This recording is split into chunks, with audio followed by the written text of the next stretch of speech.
Once upon a time in AM radio. The most fun and the least pay I ever received in a job was working as a radio announcer, especially small market radio. I believe the owners of these radio stations had discovered long ago that the world was full of people who would work for ego, not money.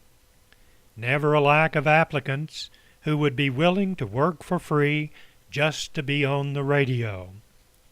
Now, this was in the days before the internet, so people listened to the radio, especially all the pretty girls.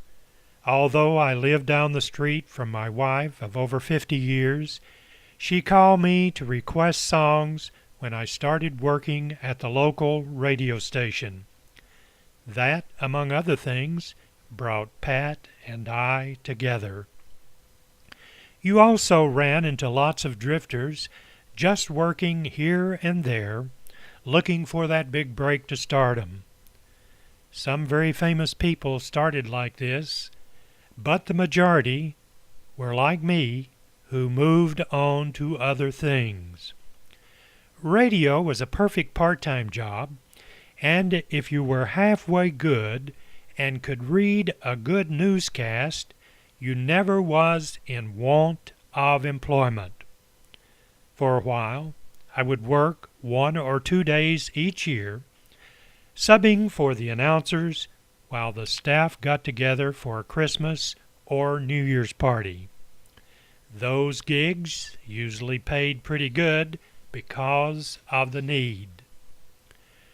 Radio has undergone a drastic change in the digital age. I was talking to someone last month, will not mention any names, that gave his radio station license back to the FCC. If you maintained your license, you were required to jump through legal hoops, and it was more cost-effective to relinquish the license than to keep it. I can remember when FM radio was a stepchild to AM radio, and they kept the FM hidden in the back room, hoping no one would notice it or find it. That's another story for another time.